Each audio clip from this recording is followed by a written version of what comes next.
dears, it's Katie, and I'm here today to do my July and August catch-up video. In the past couple of months, or since the beginning of the year, I have done just one giant wrap-up over 2 months, and I've just done it with books I've hauled, books I've read, and like general plans. I'm going to kind of do a little bit of a different version this month. I'm still going to do 2 things, and I'm still going to include everything in one video, but I am going to break it down by month. So basically what I'm going to do is I'm going to do books hauled in July, books read in July, and then same thing for August, and then I'll do my general plans at the end as per usual. So just to try something a little bit new, because I am getting a little bit overwhelmed by the way that I am currently doing wrap-ups and just doing everything in one giant sitting.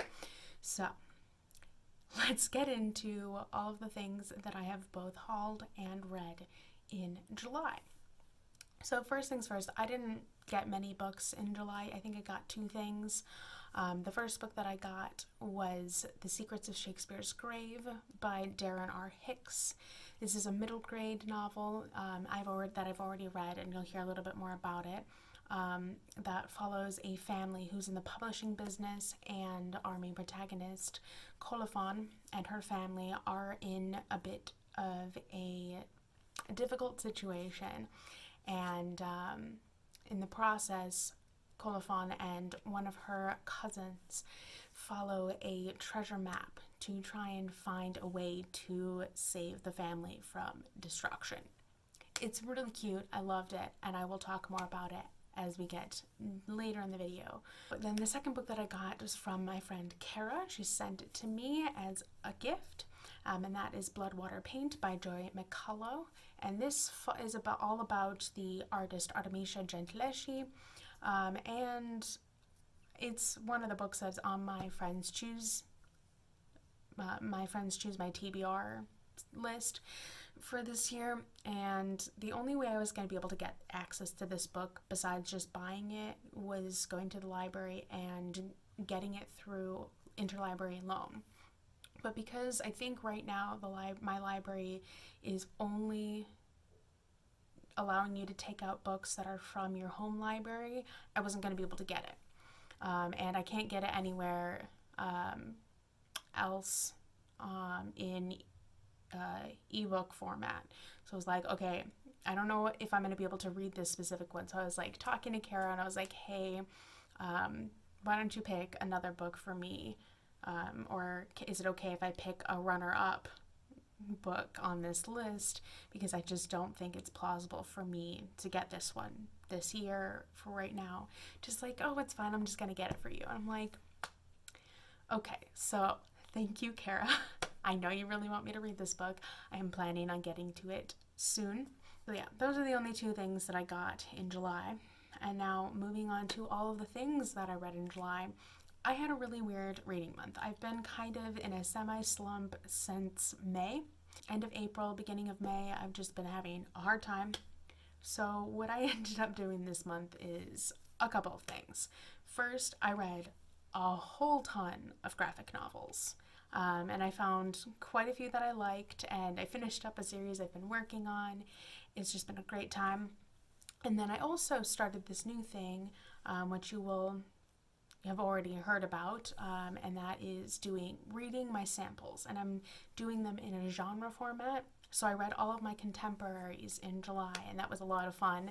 And I'm going to be doing all of my historical fictions in August, and then hopefully that video will be out for all of you in September. And I'm just going to read one a month and then edit it and have it come out at some point during the month. So that's the plan.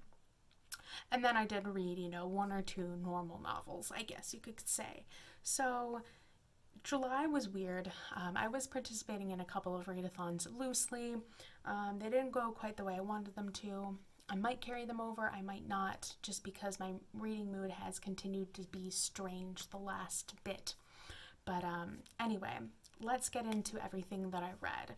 So I think I read like 10 or 11 things in July. 7 of them were graphic novels, I'm pretty sure. So that just shows you where I'm at. And I also got neck deep in a new fandom, so I've been reading a lot of fan fiction for that as well. If you guys haven't watched The Old Guard on Netflix yet, you should go do that. It's A+, really great. I'm not going to tell you about it because that's not why we're here, but you should definitely go check that out because it has my whole heart. But anyway, the first book that I finished in July was Age of Assassins, and I actually talked about that in my previous wrap-up, so I'm not going to really talk about it here, but I did finish it in July. So we did that, and I loved it. You should definitely go check that out. It's a very underappreciated and underhyped fantasy trilogy. Just seriously go read it. It's great. The next book that I read was Saga Volume 6, and spoiler alert, you will be hearing about the rest of Saga because I did ultimately end up deciding to finish that series this month. I was just in a mood to just get something done. So I finished Saga. So I might as well just talk about Volume 6, 7, 8, and 9 while I'm here. But I read 6 and I liked it, but it wasn't my favorite. I read Volume 7 and I did like it, but I was also really sad about it. And then I read 8, which was like weird, but also like really, really good in a lot of ways regarding the like topics they were talking about. And then 9 just broke my heart. And I kind of am ready for whenever the next volume is going to come out, because I think it's been on a hiatus now for like 2 years, and we have more things coming, and where it ended is unacceptable, so please fix it. But yeah, I really did ultimately end up enjoying my journey with all of Saga.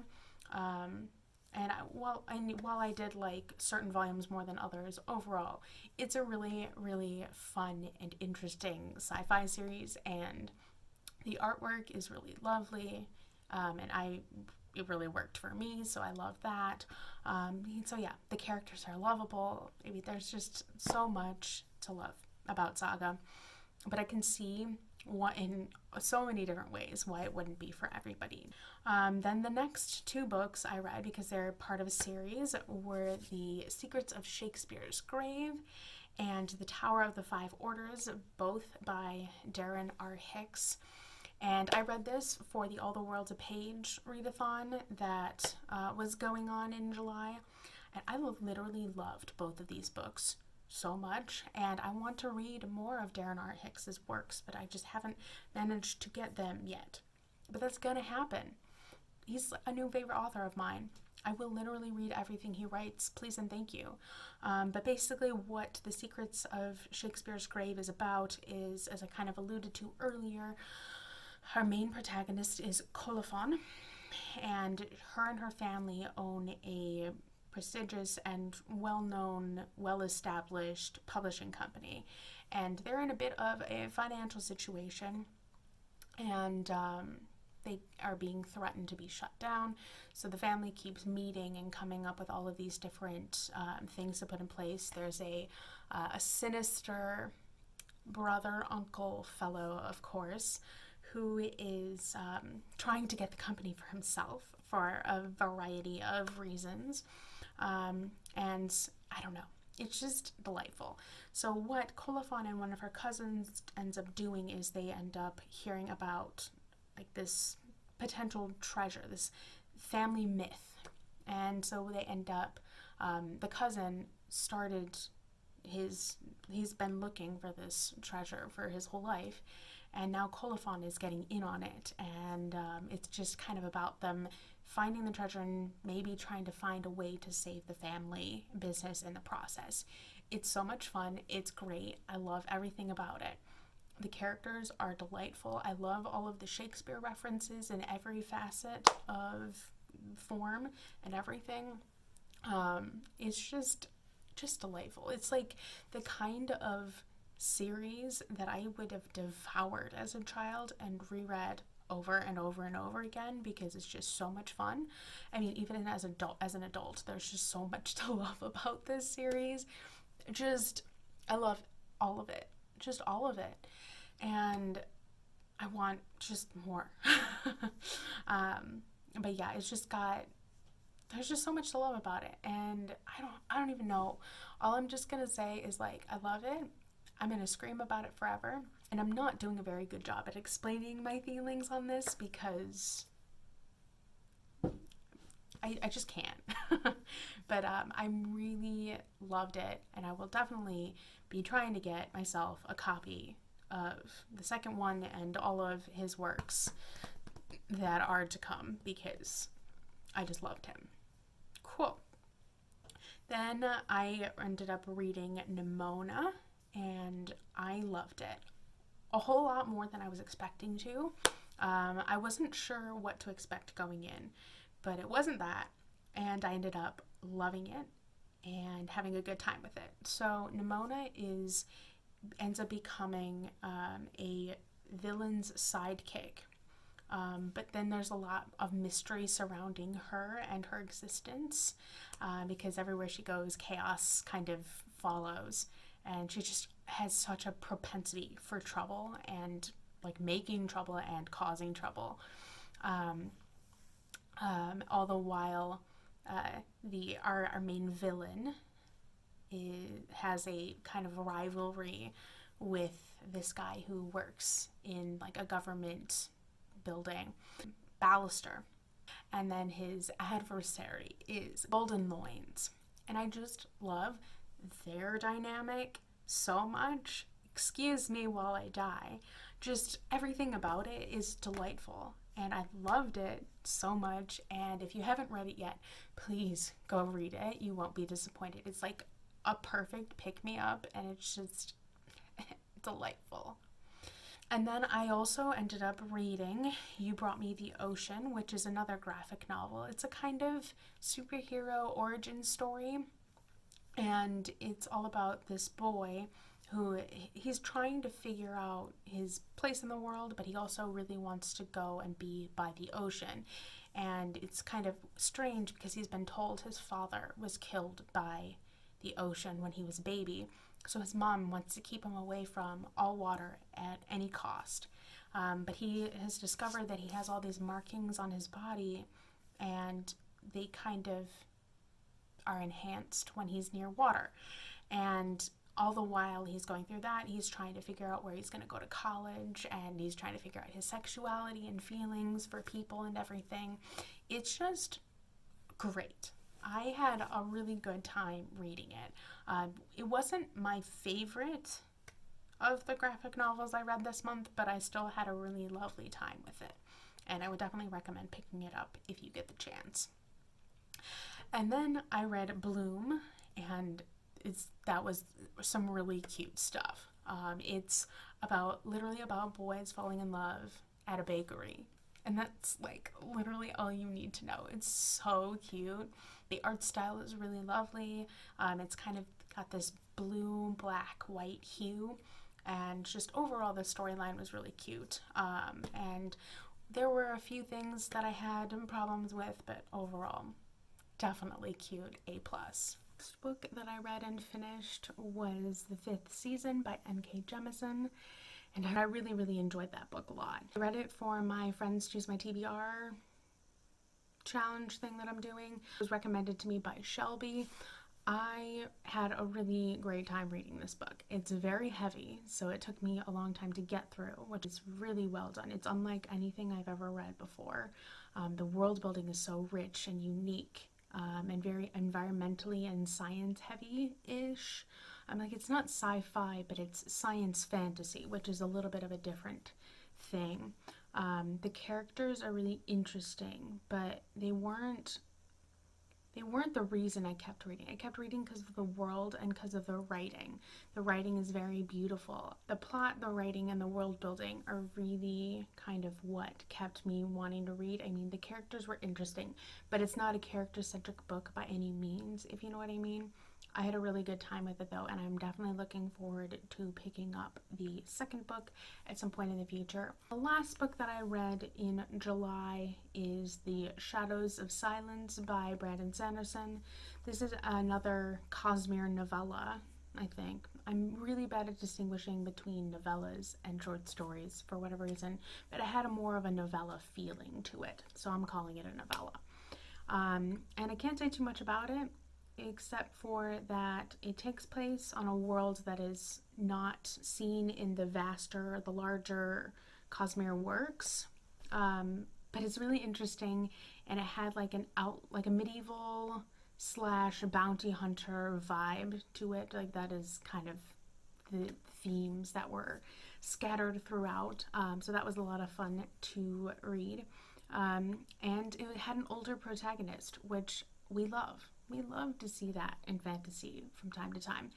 And I don't know, I'd be really interested to have more stories set in that world. And I think he said he's going to at some point. So I'd be really excited to pick up whatever else comes out from that world, because it's interesting and had some interesting magic in it that I'd love to see expanded upon. So yeah, definitely had a fun time with that. And I did read one other thing, but I didn't mark it on Goodreads because it's so short that I doubt I'd be able to find that specific story on Goodreads. But that was Pyramus and Thisbe. That was a reread for me, and it's part of Ovid's Metamorphosis. It's a smaller part of a larger work. And basically, that story was one of the, if not the inspiration for Romeo and Juliet. So I had a good time with that, and I also read that for All the World's Page. So I'm counting that as my classic for the month. I'm totally cheating with that because I was originally going to read something else, but oh well, it's fine. Yeah, those are all of the books that I read in July, and on to August. I'm doing like 4 readathons. Why are you doing this to yourself, Katie? Because I like to die. It's fine. So yeah, we'll see how that goes. I'm really excited for all of them. I am probably going to continue on my graphic novel kick because it's keeping me afloat right now. And we'll see. I don't know. One of the readathons I am participating in August is the middle grade readathon, and so that means I can read a lot of middle grade books, and I don't know, I'm feeling shorter works right now because just bigger, longer, thicker books is just not working out for me right now. So yeah, anything 300 pages and less we'll probably be doing. Will I continue on with my bigger books? Yes, but I won't be probably reading as many of them for right now. So hopefully things are better in September and I can pick up bigger things again and continue on. But for now, that's where we're at. It's time for me to get into all the books that I read in August. I had another struggle month. I still managed to read like 8 things, I think. But overall, I really struggled with all of the things that I was reading, and just to get into a good mind space for everything that I was reading. While it seems like a lot, it's really not that much. So, the first book that I read was Dewdrop by Katie O'Neill. This is another really, really cute middle grade / children's graphic novel. And it's all about an axolotl. I think that's how you say it. I've always struggled with that. Axolotl, I don't know. It's fine. And all of the friends of said axolotl. And it's really cute. It's very motivating. And I loved the art. I always love Katie O'Neill's art. She's probably my favorite graphic novelist that I've read so far. And I don't know, it was just so cute, a perfect pick-me-up. And one thing I love about Katie O'Neill's works is she always has great resources and like descriptions of the things that she's writing about in the back as kind of a reference. Is just great. And it was no different here. I had a lot of fun reading it. Then the next book that I read was Six of the Dusk, which is another Cosmere novella / short story. Not too much to say about it. I don't think he's planning on writing any more in this world, which is tragic, frankly, because I really, really enjoyed this one, and everything that it had to offer. And I hope that he changes his mind and that he does write more in that world. But yeah, overall, a fun time with that one. It's another world in the Cosmere, but not one that we've been part of previously. So just another extra fun thing in the world. And then I finished A Daybook of Positive Thinking, Daily Affirmations of Gratitude and Happiness. And this is a book that I've read with my parents every night for the last little bit. It's kind of, we've been reading more like inspirational, happy kinds of things just to have something to, talk about and whatnot.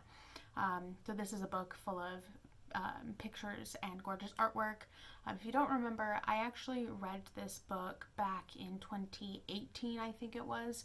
And so yeah, this was a reread for me, and I definitely got more out of it this time than I did on my initial read.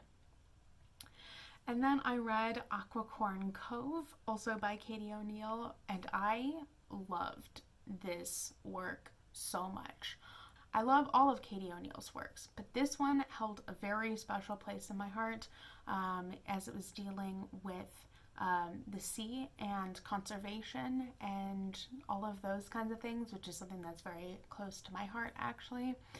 I just absolutely loved the story and the themes, and the artwork was just gorgeous, and just everything about it, honestly, was just a delight. And as with all of her work, once again, she included a lot of great resources and things to, and like websites to check out in the back. And I loved it so much, and would absolutely recommend picking this one up. And then the next book I read was Red Rising by Pierce Brown, and I wasn't such a fan of this book when I read it. This is for my college friends book club, and this was our latest pick. And for a change, none of us liked this one. I had a bit of a more complicated relationship with it, though. I kind of liked it while I was reading it, but then like when I would walk away from it, I had no interest in going back. I really liked the setting. I liked the ancient Roman vibes. I hated all of the characters, though. They all sucked. And the portrayal and the way that women were written was really not great. And I've heard that the second book is a little bit better in that regard, and just in general. But I'm not sure if I am interested enough to continue. We'll see. But the premise was interesting, and I do like dystopian works. I'm figuring out, because sci-fi is generally not my thing, but dystopian, which is a subgenre in sci-fi, I tend to like. Not always, but I don't know. So we'll see what I end up deciding with this one. But ultimately, I did not like the first book. I really, really disliked Darrow as our protagonist. And just a lot of the people around him. I found the plot pretty predictable and just like I'd seen it before. And yeah, I'm not sure if it's for me or not. So we'll see if I continue. And then I read The Tea Dragon Festival by Katie O'Neill. Noticing a theme here, read a lot of graphic novels. And I actually really, really enjoyed this. I loved the use of sign language that was scattered throughout. I think it was primarily ASL that was used. Someone correct me if I'm wrong on that. It's been a while since I reviewed some signs. I know some, but not nearly enough to communicate properly. And so I really loved that. I loved the new characters that we met, and just getting to see some of the previous characters from the previous book was also really lovely. And I think this is kind of a prequel to the Tea Dragon Society. But I really loved it. I loved getting introduced to the new tea dragons that we met, and the setting, and just the overall traditions and expansion of the world. It was just lovely, and I'm definitely looking forward to picking up the Tea Dragon Tapestry when it comes out later this year, if I can. And then I read probably my favorite book of the month, and that was Blood, Water, Paint by Joy McCullough. And this is about a female artist from the late Renaissance named Artemisia Gentileschi, and her life, her basically being kind of held prisoner by her father and being forced to do his work for him while getting none of the credit. It also follows her adventures with people around her, and different men in her life and things that happened to her, and it's almost all told in verse, and I just thought it was so well done. The author clearly did her research. She really made you feel like you were Artemisia herself, and just the writing was absolutely gorgeous. I loved it so much, and I just had a really, really great time reading it. And I just really loved it a lot. And I can't recommend it enough to all of you to learn about this phenomenal person and the things that she went through in her life. But if you're a student of art history at all, you probably know who she is and like her story, but the way it's told in this book just made it even more impactful and more gut-wrenching in a way, and I just absolutely loved it. And then the last book that I read and finished was The Wisdom of the Shire, a short guide to a long and happy life by Peter S. Beagle and Noble Smith. So this was a reread for me, and I had so much fun reading this one with my parents. After dinner every night is just so fun, and we're actually thinking about following the guide for the garden in the back and creating our own garden in the spring, which I'm really looking forward to because I'm just very particular about the kinds of food that I put in my mouth and knowing where it's come from and what's in it before I do so. So just the idea of growing a garden is just really appealing to me. All of the other like pieces of wisdom that they were passing along while utilizing things from the original texts and everything was just delightful, and I really loved it. So, and now I am going to briefly mention some of the things that I am currently reading. If you've looked at my Goodreads lately, you know I have like quite a few things on there. I'm only actively reading 2 things right now, and they are The Way of Kings, which is the first book in the Stormlight Archive by Brandon Sanderson. I'm about 60-something% of the way through. And then the second book that I'm reading is The Children of Earth and Sky by Guy Gavriel Kay. And I am reading that for our next book club pick for my college friends book club thing. And yeah, by the time this goes up, I'll probably be done with them. My general plans is to continue on with those, and I have a few other things I need to get through this month. But my plans for the future in September and October. In September, I'm participating, I think, in one readathon, and that is the Alice in Wonderland, A Touch of Whimsy readathon thing that's happening for the month of September. It's a middle grade readathon. I don't know how well I'm going to actually be able to participate just because of where I'm at with my reading, but I'm going to try. In October, though, I am 100% going to participate in Gothtober.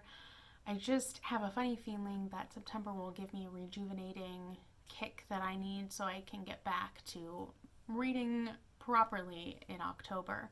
So we'll see, but I'm definitely planning on trying to do that because I have quite a few spooky books to pick up in October that I definitely want to try and get to. I'm also joining this new like classics book club that has just started, and they're reading Wuthering Heights for September, and I think they're doing Jane Eyre in October.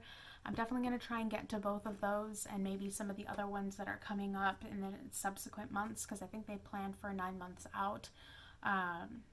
And so yeah, I'll be really interested to see, because I've never read Wuthering Heights, so I'll be very interested to see what I think of that. And I love Jane Eyre, so I definitely want to be part of that reread. But anyway, those are my loose plans for the next couple of months. We'll see what ends up happening, if any of it. Anyway, that's about all I have for you today. Let me know down below, have you read any of these, or are you planning on reading them? I'd love to talk to you about them down below. And other than that, I have all of my social media links down below in the description, and I hope you are all doing well amidst the chaos. And I will catch you later in another video for you guys again too. Bye!